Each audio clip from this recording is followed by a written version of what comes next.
هذا توحيد لله، توسلوا بهم، نادوهم. وأما موضوعنا نحن نقول نعم، يستكثرون هؤلاء، جايبين مسجلين تسجيل للشيخ حسين الفهيد. الشيخ حسين الفهيد خطيب، يعني منشد من أرق المنشدين في مدح النبي وأهل البيت عليهم السلام. ما أظن واحد سوي الذهن والمشاعر يسمعه إلا ويتأثر، لأنه يقول علي وجه رب الكون. هذا كفر.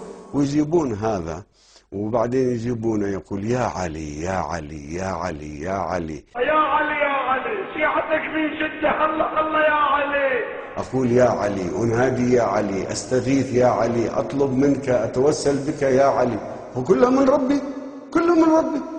أمن يجيب المضطر إذا دعاه ويكشف السوء. أنا منين أعرف علي بن أبي طالب؟ ربي قال لي، نبي قال لي.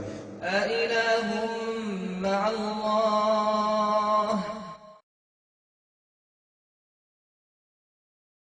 قال لي أنا ما أقبل إلا تصلي علي علي وياي، ما أقبل وحدي.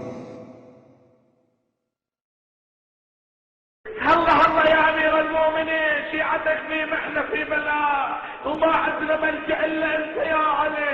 ما عندنا غاز ونستغيث به إلا أنت يا علي. ما عندنا كهف نلتجئ له إلا أنت يا علي. لا تخيب عبيدك اللي جايينك، لا ترد عبيدك يا علي، لا ترد عبيدك يا علي، لا ترد عبيدك يا علي. ويوم يقول نادوا شركائي الذين زعمتم فدعوهم فلم يستجيبوا لهم وجعلنا بينهم موبقا. لنرى الآن، ويجيبوا لهم واحد شيخ، يا الله الله الله، خط جيد، صيح يا الله. الله اسم لصاحبه كل جلال، الله اسم لصاحبه كل كمال، الله اسم لصاحبه كل جمال، هو الاسم الذي تستجاب به الدعوات.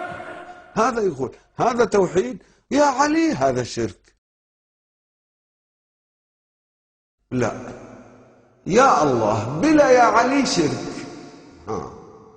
أإله مع الله، تعالى الله عما يشركون.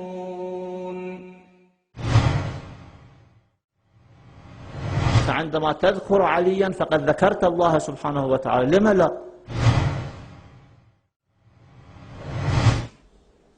ويقول رسول الله صلى الله عليه وآله: أيها الناس، من أراد أن يطفئ غضب الله وأن يقبل الله عمله فلينظر إلى علي بن أبي طالب عليه السلام، فالنظر إليه يزيد في الإيمان. يمكن الإيمان الآن مو موجود ظاهريا،